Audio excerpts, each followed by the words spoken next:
Hello दोस्तों, नमस्कार। हमारे यूट्यूब चैनल केमिस्ट्री रू 96 में आपका स्वागत है। आज हम मूल कॉन्सेप्ट के लेक्चर नंबर थर्ड पहुंच चुके हैं और आज के जो टॉपिक है हमारा वो है मोलर मास। और देखते हैं कि मोलर मास क्या होता है। लास्ट वीडियो में हमने एटॉमिक मास और रिलेटिव एटॉमिक मास के बारे में पढ़ा था और आज हम पढ़ेंगे मोलर मास के बारे में। ठीक है, यदि आपको एटॉमिक मास या रिलेटिव एटॉमिक मास या मॉलिक्यूलर मास का वीडियो देखना है तो वीडियो के डिस्क्रिप्शन में जाएं, वहां पर आपको इसका लिंक मिल जाएगा। जी हाँ मेरे दोस्तों, अगर आप वो दोनों वीडियो जो इससे पहले बना हुआ है यदि वो आप पढ़ते हैं तो आपको ये आगे की जो वीडियो हैं वो ज़्यादा अच्छे से समझ में आएंगी। जी हाँ मेरे दोस्तों, चलिए स्टार्ट करते हैं। आज का जो हमारा टॉपिक है मोलर मास। तो मोलर मास क्या होता है हम स्टार्ट करते हैं। ठीक है, तो सबसे पहले हम हेडिंग बनाते हैं मोलर मास। ठीक, मोलर मास की डिफिनीशन क्या होगी मैं आपको बता देना चाहता हूं। मास ऑफ 1 मोल सबस्टेंस इन ग्राम। देखो, अभी हमने वहां पर क्या देखा था लास्ट टाइम में, एटॉमिक मास के बारे में पढ़ा था। एटॉमिक मास के बारे में पढ़ा था, मास ऑफ एन एटम, यही बताया गया था भाई ने। इसकी जो यूनिट थी वह क्या थी, AMU। इसकी यूनिट क्या थी, AMU। और जो AMU की वैल्यू थी, इसकी जो वैल्यू थी वह कितना होता है, यानी 1 AMU की अगर हम बात करें तो 1.66 इंटू 10⁻24 ग्राम होता है। इसके अलावा हमने रिलेटिव एटॉमिक मास के बारे में पढ़ा था, जिसे हमने RAM बताया हुआ था। ये आपका यूनिट लेस होता है। अगर आपको नहीं पता तो मैं आपको बता दूं ट्रिक क्या है। ट्रिक ये है कि remove unit from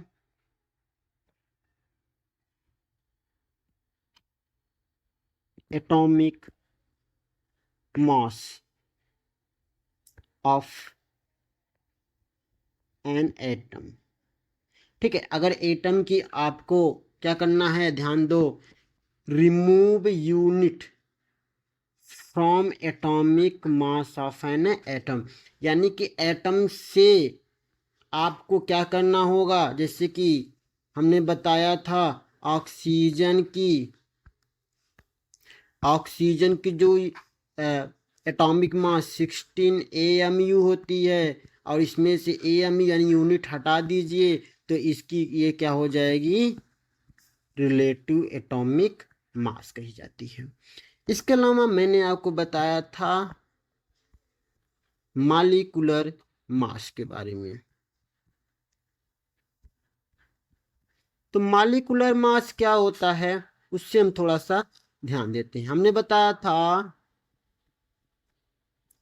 some of sum of mass of all the atom present इन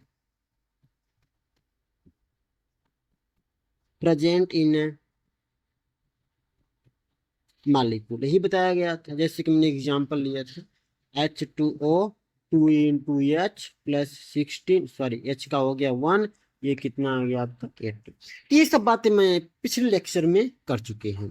ठीक है, सब relative atomic mass, molecular mass और एटॉमिक मास जो है ये चीजें मैंने पिछले लेक्चर में अच्छे से एक्सप्लेन किया गया है। और अच्छे से जानना है तो आप जाकर पूरा जो है इसके पहले के वीडियो आप देखिए। ठीक, आगे बढ़ते हैं। जो कि हमारा आज का जो मेन लेक्चर है वो क्या है, molar mass.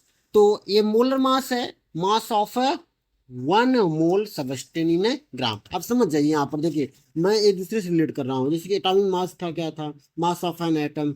Relative atomic mass क्या है, उसमें से यूनिट हटा दीजिए, सेम टू सेम ही आ जाता है।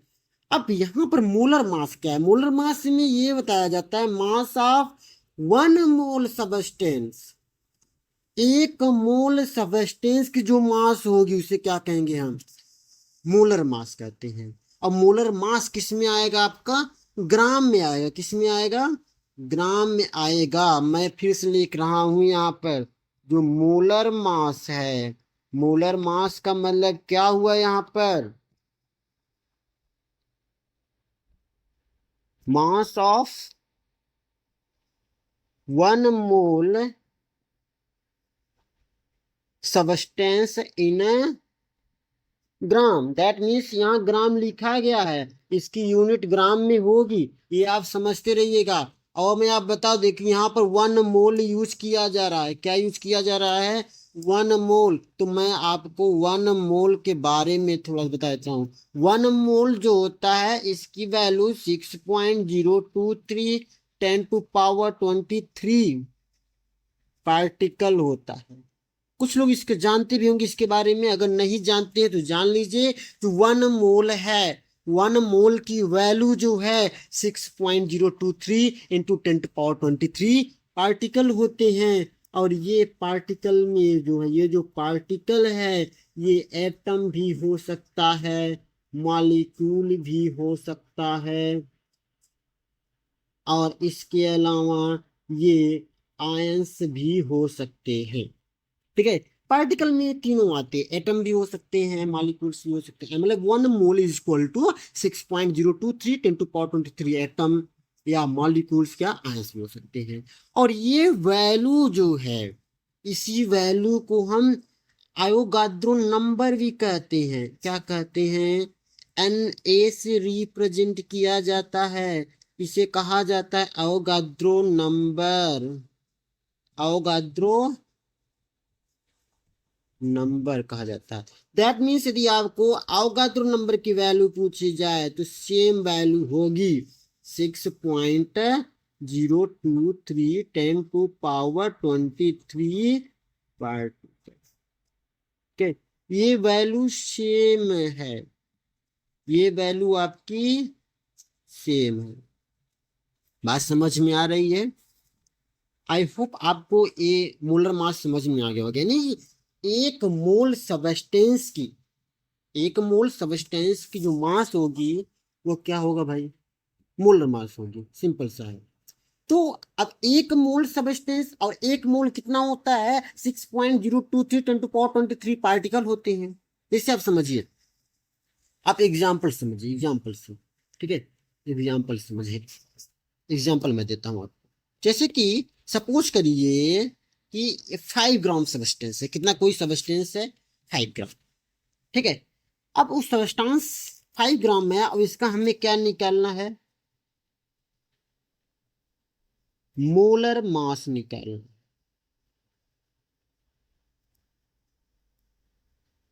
क्या निकालना है भाई, मोलर मास। तो 5 ग्राम, क्या होगा, इसका 5 ग्राम दिया गया है, तो 5 ग्राम का निकालना है, तो 5 ग्राम ये कर लेंगे इंटू, किससे मल्टीप्लाई कर देंगे, अवोगाद्रो नंबर। सिंपल सी बात है, 5 gram into Avogadro number. Clear. 5 ग्राम जो है ये आपका निकल कर आ जाएगा। बट यही यदि मान लीजिए दिया है 20 kg, तो 20 kg दिया गया है, तो मोलर मास जो है आपका, इसका कितना हो जाएगा, क्योंकि केजी दिया गया है। तो हमारा जो मोलर मास है वो बताया जा रहा है, किसमें, ग्राम में बताया जाए, मतलब इसको ग्राम में कन्वर्ट करना पड़ेगा। और ग्राम में कन्वर्ट करेंगे कितना आ जाएगी, 20,000 इंटू एन, इसका मोलर मास। दैट मीन्स ये कह सकते हैं कि जो मोलर मास है, मोलर मास जो है, मास ऑफ 1 यूनिट हो रहा है इंटू एन। ठीक है। मोलर मास जो है mass of 1 unit into Na क्या है आपका यहाँ पर, अवगाद्रो नंबर।